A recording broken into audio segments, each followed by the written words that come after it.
Quero saudar a amada igreja, a paz do nosso Senhor Jesus Cristo. Amém. Amém. A voz de Cid Moreira hoje está meio abalada. Essa semana foi uma semana muito difícil.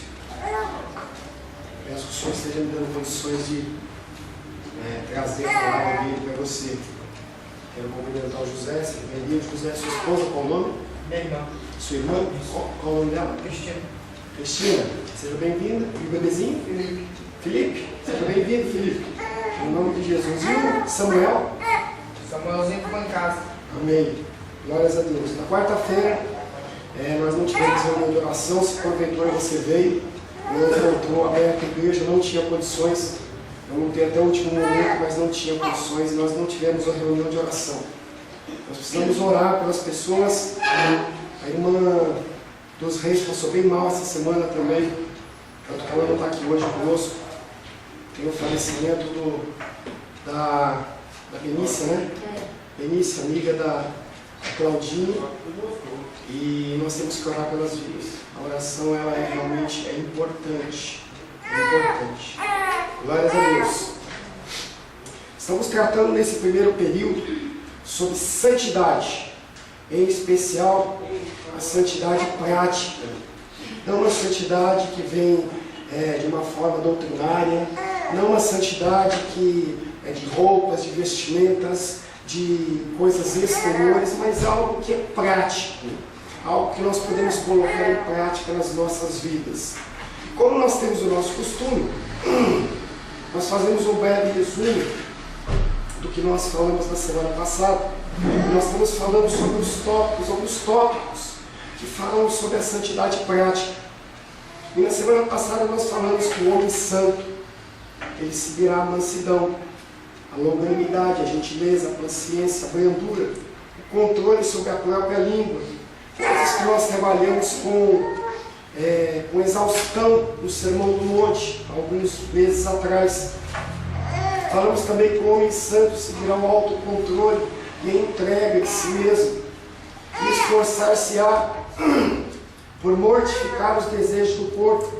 É o tema da palavra de hoje. Nós temos que morrer para os nossos desejos, para os nossos afetos, para as nossas paixões, a fim de que em tempo algum a gente venha colocar o nosso ser, a nossa vontade, o nosso querer em plena liberdade. Essa semana um tema tem me batido muito na televisão, em que psicólogos e pessoas falam que você tem que primeiro amar a si mesmo. Parece que é um tema bíblico, mas não é bíblico. Nós não temos que nos amar. Nós já nos amamos demais. As coisas que nós fazemos sempre são em relação à nossa satisfação. A nossa ação é uma ação voltada para a satisfação dos nossos desejos, das nossas vontades. É uma grande realidade, triste realidade, em que nós não conseguimos olhar para o outro, porque nós primeiro olhamos para nós. Ontem estava no clique na televisão lá, e aí um programa lá, uma psicóloga falava assim, porque nós todos temos que ser felizes, e nós temos que primeiro nos amar, não é mesmo? E as pessoas sorriam. As pessoas recebem isso como se fosse uma grande verdade, mas que é totalmente contrária à palavra de Deus. Jesus Cristo falava assim, eu não tinha onde encostar a minha cabeça. Quando aqueles homens ricos iam a ele, ele falava assim, eu não tenho onde encostar a minha cabeça, vende tudo que você tem e me segue. As pessoas não queriam isso. Até porque vai foge do primeiro mandamento, né? O primeiro mandamento é matar a Deus. Então não é mais. Mas as pessoas entendem que amar a Deus sobre todas as coisas e o próximo como a ti mesmo, eu não tenho como demonstrar amor pelo outro se eu não me amo. E isso é uma mentira, é uma falácia, em que a psicologia, em que a sociedade vende que nós precisamos nos satisfazer. E isso é uma mentira, nós nunca conseguimos nos satisfazer. É por isso que Jesus fala mesmo, né? Para nós levarmos negarmos a nós mesmos, né? Levar a nossa cruz e seguir. Porque quando você se nega, você tem como enxergar o outro com os olhos que Jesus nos enxerga, né? Mas a nossa carne não quer isso. Quando a gente se ama, a gente não está nem pro outro, não. A gente só quer pra gente. A nossa carne não quer isso. A nossa carne quer satisfeito. Ser satisfeito. E quando a massa da sociedade vende essa ideia, nós vamos como se estivéssemos numa correnteza. Por isso que o mundo está como está. O homem santo seguirá o amor e a fraternidade. O que é fraternidade? É olhar para o outro, para as necessidades do outro. Não é eu, não é o que eu quero, mas é o que o outro precisa. Abrir mão de mim em detrimento do outro. Nós temos que fazer isso. É assim que Cristo fazia. É assim que os discípulos faziam. É assim que os cristãos fazem. O homem santo seguirá o espírito de misericórdia e benevolência para com o próximo. Não ficará ocioso o dia inteiro. Não se contentará apenas por não estar prejudicando ninguém. E essa é uma frase também recorrente. Eu não mato. Eu não roubo. Eu não adultero. Eu cuido da minha família. Então eu sou uma boa pessoa. O problema é que o padrão não é o ser humano. O problema é que o padrão é Deus. O padrão é Cristo. E esse padrão é um padrão acima do que nós podemos pensar. Nós temos que seguir essa benevolência com o próximo. Não apenas ficando parado, mas nós temos que fazer o bem. Nós temos que procurar crescer. Uma coisa que eu vou falar bastante hoje à noite. Você está parado não é bom. Você conhecer a Cristo e não cair não é bom. Você está pior. A cada momento que passa, se você não cresce, a sua estabilidade é uma estabilidade que tende você jogar para você descender, para você cair. Você vai se afastando do Senhor. Fica parecendo que aquela porção de Deus para você é suficiente e você fica com aquilo. Essa semana é uma semana atípica para mim, em que eu passei o tempo inteiro deitado. As noites eram noites de não dormir. Essa noite eu não dormi muito bem, porque chegava no meio do dia eu tinha que deitar. Eu não conseguia ficar sentado. E aí, por você ficar deitado, parece que você está repousando. Não repousa. Nós temos que buscar esse crescimento com Deus o tempo todo o tempo. Não, mas eu conheço, eu já li, eu já estudei. Não é suficiente. Um pecado leva a outro pecado, um abismo leva a outro abismo. O homem santo caracterizar-se-á pelo seu temor a Deus. Nós temos temor a Deus? O que é temor a Deus? É medo? Não. É respeito, né? Respeito. Respeito. Quando você respeita algo, é porque você sabe que aquele ser, ele é superior a você. Os demônios temem e tremem perante o Senhor. Quando você olha os evangelhos, a figura de Cristo, quando chegava perto daquelas pessoas que estavam endemoniadas, aquelas pessoas endemoniadas olhavam assim: o que tenho eu contigo, ó Nazareno? Veio me atormentar antes do tempo. Os demônios fazem isso. E nós não temos esse temor. Nós não temos esse respeito. Quando você olha a cultura oriental, você vê que eles têm respeito pelo nome de Deus. Se você pegar alguns livros com descendência hebraica, você vai ver que eles não escrevem a palavra Deus, D-E-U-S. D, ele coloca um apóstrofo. É algo para você ter reverência. E o ser humano hoje não tem reverência. A casa de Deus virou uma casa de comércio, algo semelhante ao templo. A casa do Senhor é um lugar de divertimento, de alegria, não que seja de tristeza. Mas você tem que entender que aqui é um lugar de tratamento, é um lugar onde eu sou espizinhado, esquadrinhado, você tem que ser também. A palavra não pode ser algo que entra no teu coração e não gera nenhum tipo de mudança. O homem santo deve se caracterizar pelo seu temor a Deus. Será que eu faço? Será que eu penso? Será que as minhas ações e omissões, elas afetam Deus? Magoam a Deus? Será que as minhas palavras, os meus pensamentos, eles são agradáveis a Deus?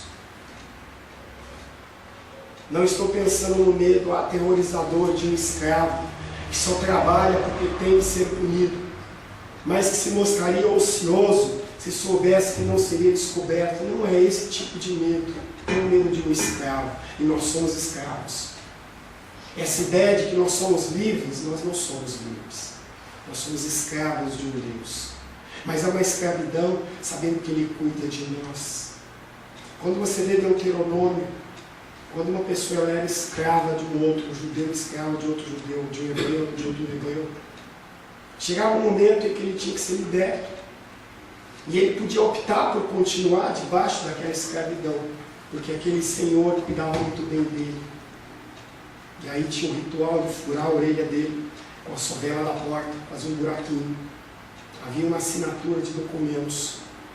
E aquele homem se tornava escravo daquele outro homem eternamente.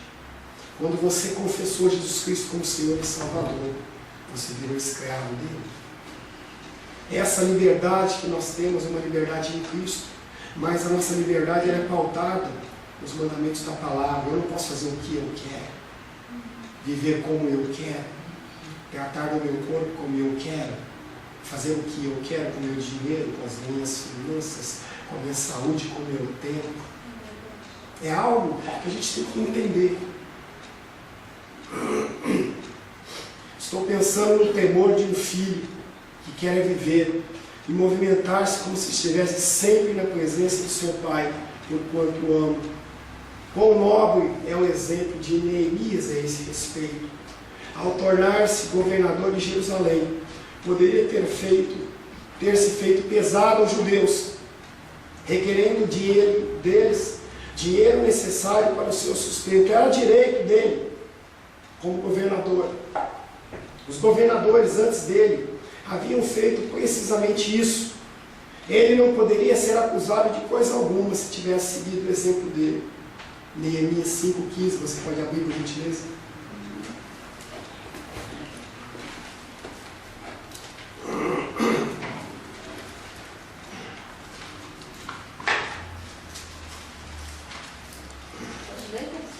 Por gentileza, só espera um pouco de encontrar, só um minutinho. 5,15. Neemias 5,15.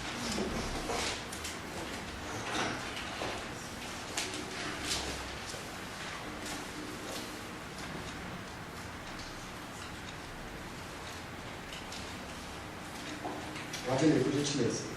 Mas os primeiros governadores que foram antes de mim oprimiram o povo e lhe tomaram pão e vinho, além de 40 ciclos de prata. Os seus assistentes dominavam sobre o povo, mas eu não fiz assim por causa do temor de Deus. Temor de Deus. Ele tinha direito. Entenda que nem sempre o seu direito é algo que tem que ser colocado em prática. Mas eu tenho direito porque a pessoa fez isso comigo. E daí? Imagina a figura de Cristo, sempre o padrão é Cristo. Sempre o padrão é Cristo. Ele tinha direito, como autor da vida, de acabar com tudo. Mas ele não usou o seu direito. Ele tem direito para acabar com a minha vida e com a sua vida no momento de hoje. O povo de Israel no deserto merecia ser consumido. Deus tinha esse direito. Não executou esse direito. Pelo contrário, derramou sobre mim, sobre você, sobre o povo de Israel, a graça. O homem santo seguirá a humildade. Nós voltamos novamente ao tema de que o outro é mais importante do que eu. Na humildade de mente, ele desejará considerar os outros superiores a si mesmo. Verá mais maldade no seu próprio coração do que qualquer outro coração do mundo. Compreenderá algo dos sentimentos de Gênesis 18, 27, por gentileza.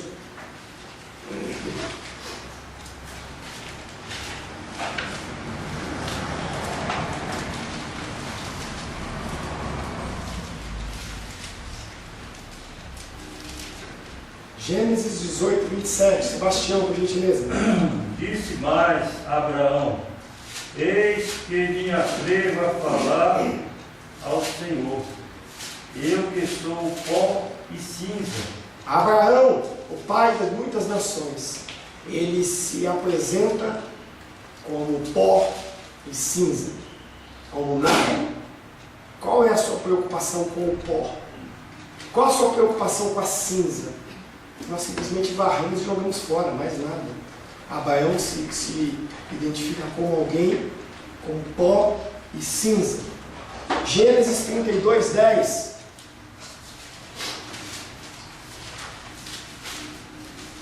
Débora, por gentileza.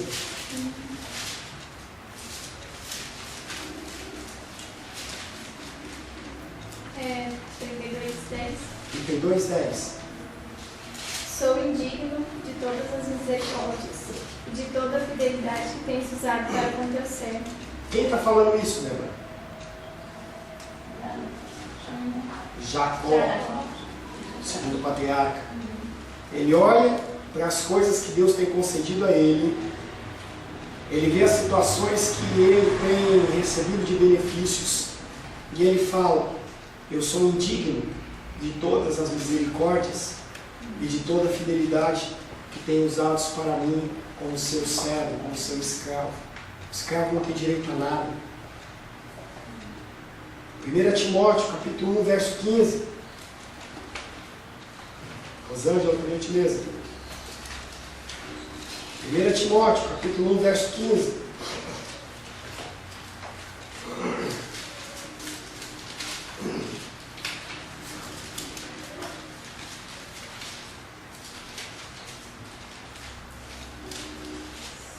Fiel é a palavra e digna de toda aceitação, que Cristo Jesus veio ao mundo para salvar os pecadores, dos quais eu sou o principal. Paulo ele não conseguia se enxergar como alguém mega, como alguém espiritual, capaz, melhor.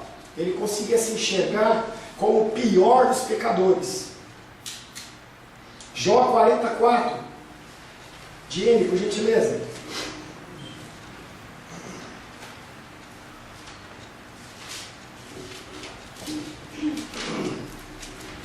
Eis que falei levemente. Que poderei responder-te? Porém, minha mão sobre a boca. Ele olhava para si, Jó se encontrava como um homem indigno. Tinha relacionamento com Deus, mas ele era indigno. Pessoas escrevem dizendo, finalizando suas cartas: um miserável pecador. Por muito tempo, eu colocava no final dos meus devocionais: escravo do Deus Altíssimo. As pessoas ficam incomodadas com isso. Escrevem para mim: pastor, você não é escravo, você é livre. Livre para quê? Para fazer minha vontade? Fazer o que eu quero? Para deixar fluir o meu desejo, a minha vontade? Aqui vai um servo inútil, outro homem de Deus. Um homem santo seguirá a fidelidade em todos os seus deveres, em relações na vida. Ele procurará não somente preencher o seu lugar, bem como o lugar de outros que não pensam nunca em suas próprias almas, mas falará de maneira ainda melhor, porquanto ele é impulsionado por motivos superiores e pode servir de mais ajuda do que eles. Olha para o próximo. Colossenses 3, 23. Lê para nós, José, por gentileza. Colossenses 3, 23.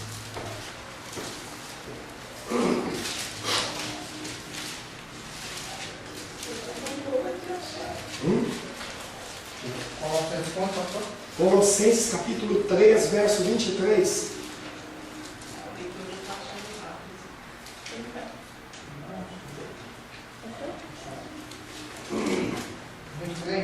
3:23. O que você fizeres, faça de todo o coração, como se estivesse servindo o Senhor, e não as pessoas. Tudo o que você for fazer, faça com excelência. Vou fazer um bolo, vou fazer uma trufa. Eu vou cuidar de uma pessoa. Vou pregar. Vou estudar. Vou amamentar. Tudo que você vier fazer, faça de todo o coração. Faça da melhor maneira possível. Não para os homens, mas como para o Senhor. Porque o Senhor está vendo.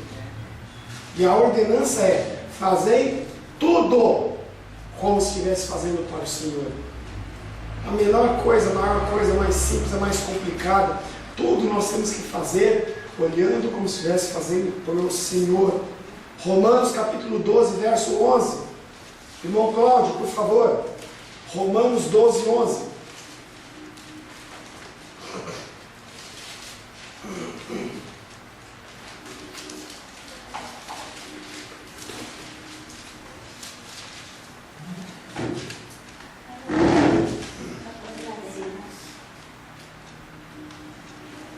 Romanos capítulo 12, verso 11.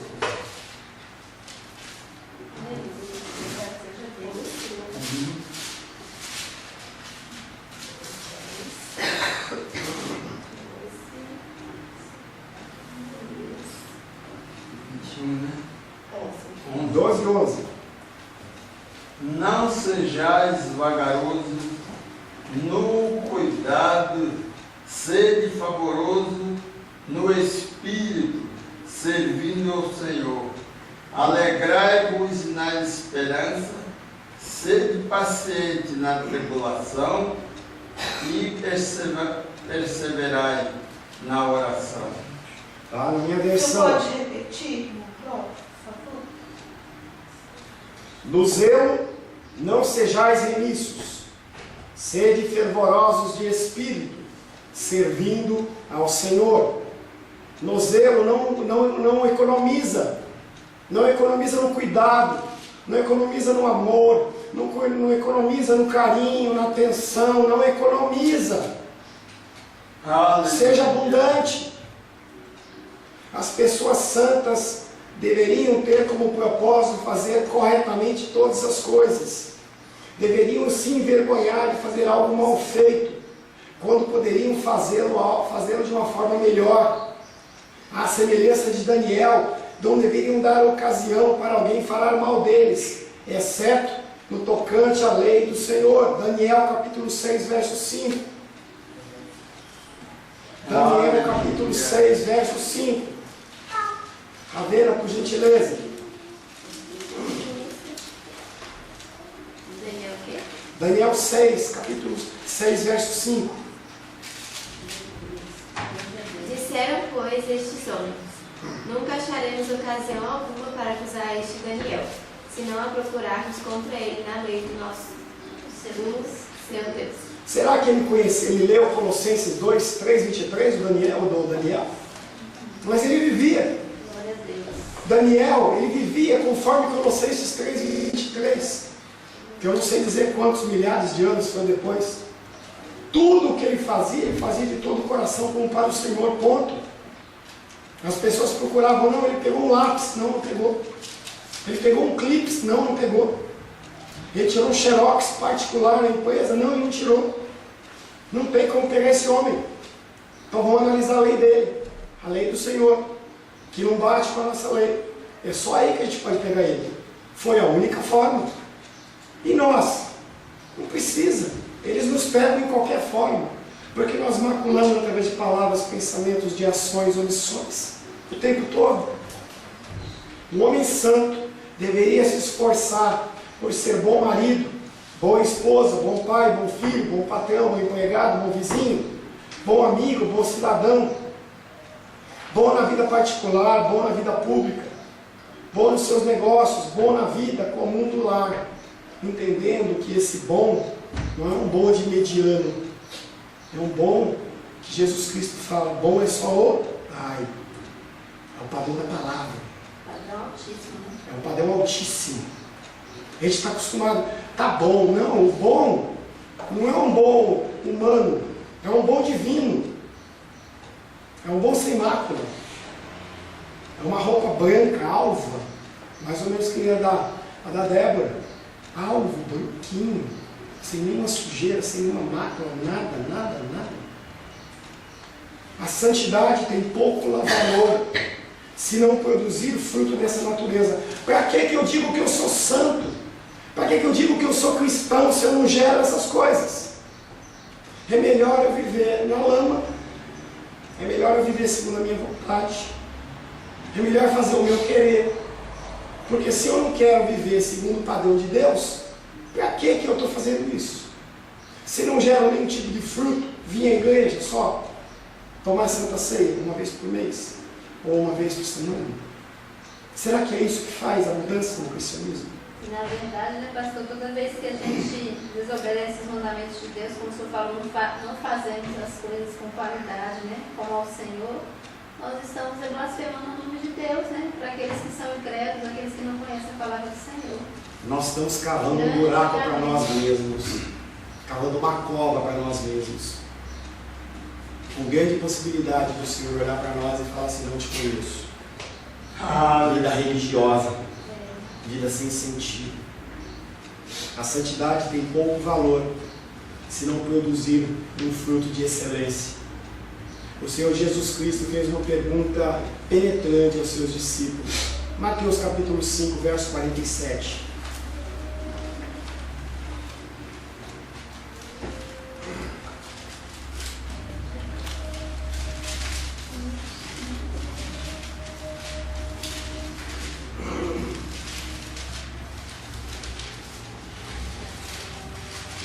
Você vai para a gente ler. 5,47. Sim. E se saudardes somente os vossos irmãos, que fazeis de demais? Não fazem os gentios também o mesmo? O Senhor Jesus olha para as pessoas e fala assim: você acha que está bom o que você está fazendo? Você acha que é suficiente você amar os que são bons para você? Você ajudar aqueles que são importantes? Isso os ruins também fazem, os gentios também fazem. Vocês têm que exceder, nós temos que exceder. Por isso que essa condição de você ficar estático, porque eu estou numa condição acima da média, que média?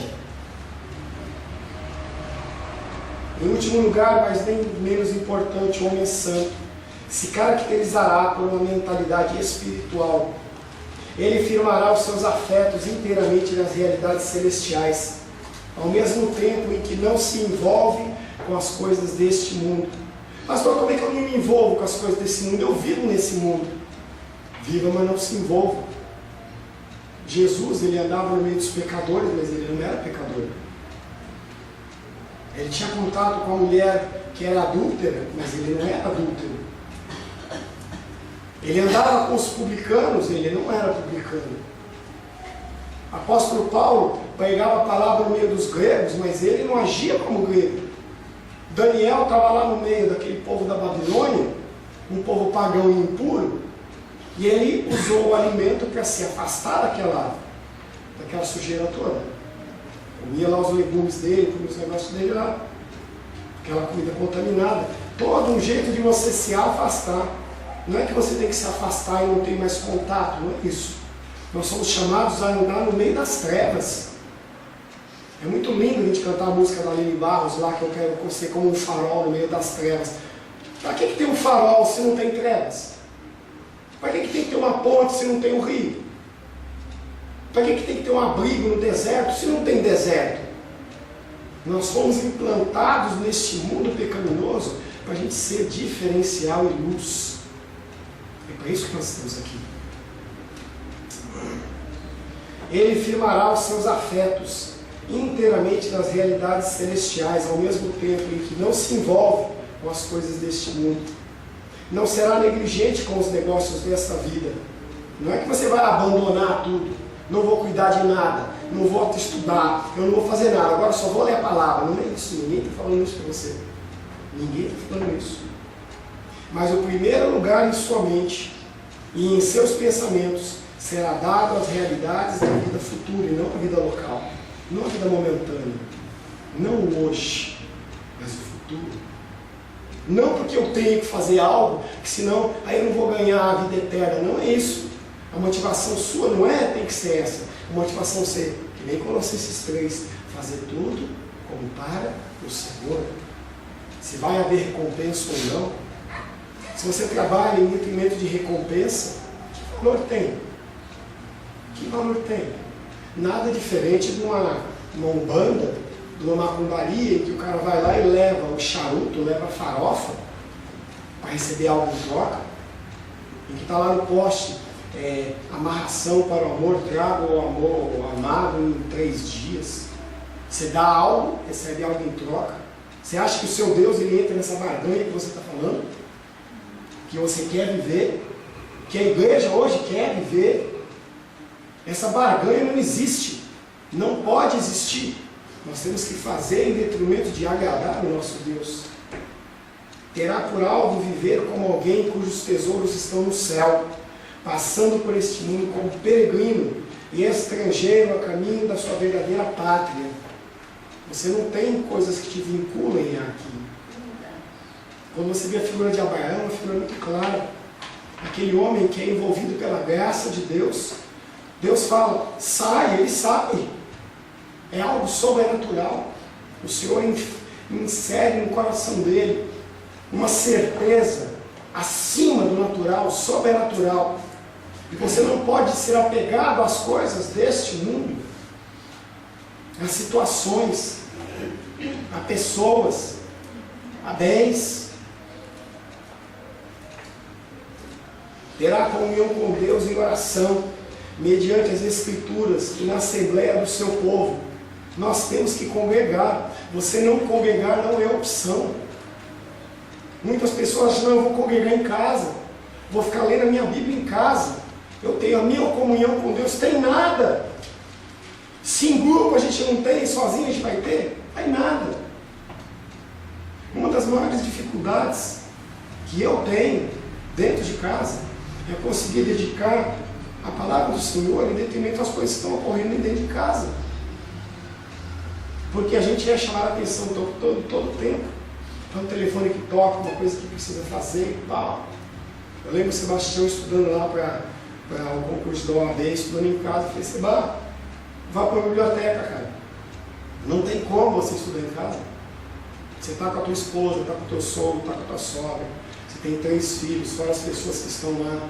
Toda hora alguém liga, pede alguma coisa. Dá para fazer isso, dá para fazer aquilo. Você não consegue se concentrar. Não tem como se concentrar. Esses serão os principais prazeres do homem santo. Ele dará valor às coisas, lugares e companhias na proporção em que eles o fizerem aproximar-se de Deus. Se esse bem, se essa pessoa, se essa situação está me fazendo me aproximar de Deus, ótimo. Se não, descarto. Quantas coisas nos afastam de Deus? Quantas situações nos afastam de Deus? Situações urgentes, mas não importantes. Situações urgentes e não importantes. Acompanhei muito superficialmente, essa semana realmente não tive condições. O assunto da Claudinha, ela postou pedindo oração. Mas você imagina, uma mulher, mãe de 2 filhos, casada, cristã, morre, infarto fulminante com 48, 49 anos de idade. Se ela não fez o que tinha que ser feito, não é agora que ela vai fazer. Não vai adiantar eu fazer uma missa de 7 dias. Não vai adiantar eu pegar, comprar a vela para ela. Não adianta agora eu vou falar assim, agora eu vou pegar uma limousine para levar ela para o enterro. Não adianta mais. Não adianta mais. A gente tem que demonstrar e fazer as coisas hoje e aqui. Ele dará valor às coisas que nos aproximam de Deus. Assim, participará em parte dos sentimentos de Davi, quando expressou, a minha alma apega-se a ti. Salmo 63, 8. Abre alguém por gentileza. Só para a gente encerrar.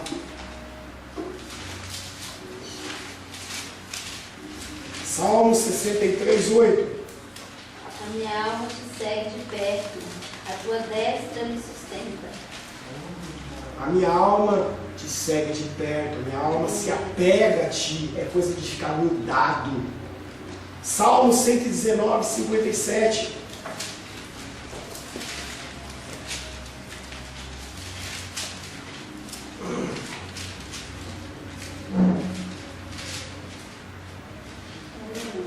Glória a Deus. O Senhor é a minha porção. Eu disse que guardaria as tuas palavras. Aleluia. O Senhor é o que me importa. Glória a Deus. É o que me importa. Não é outra coisa. Não é o meu relacionamento. Não é isso. Não. O que me importa é o Senhor. O salmista está falando que o que importa para ele é o Senhor. É a minha porção. Quando Jesus Cristo é tentado no deserto, que Satanás tenta ele fala, nem só de pão viverá o homem, mas de toda palavra que procede da boca de Deus. Eu não me apego em situações, eu me apego no meu Deus. Fiquei extremamente contente essa semana. Claudinha conseguiu um emprego, uma situação difícil, eu consegui um emprego, o Senhor abençoou. É o nosso Deus. É o nosso Deus que dá o escape necessário. Mas é o trabalho que vai sustentar ela? É a venda das trufas que está sustentando o dinheiro? Não é, gente. O Senhor é a minha porção. A gente tem que entender que a nossa porção é Deus. Algo que os levitas, quando estava tendo distribuição da terra, eles falaram assim, não, eles não precisam de terra. Eu sou a porção deles.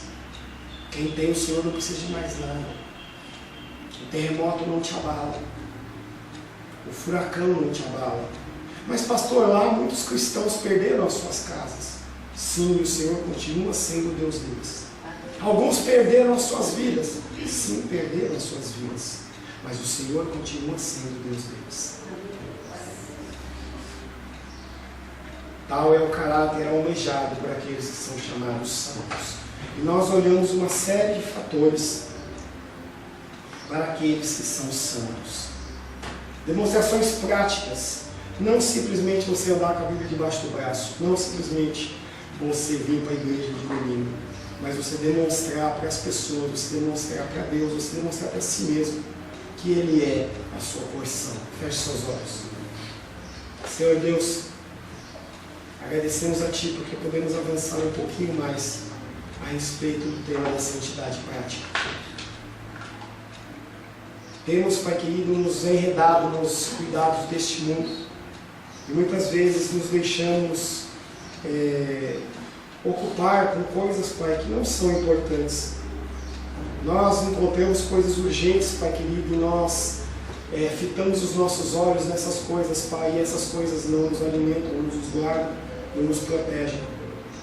Nós queremos cada vez mais, Pai, conforme Colossenses, Pai querido, 3:23 diz, que nós possamos, Pai querido, entender que o Senhor é a nossa porção, o Senhor é a nossa herança, o Senhor é aquele que cuida, o Senhor é aquele que nos guarda, nos alimenta, nos guarda, nos protege, é o que te pedimos, Pai, em nome de Jesus.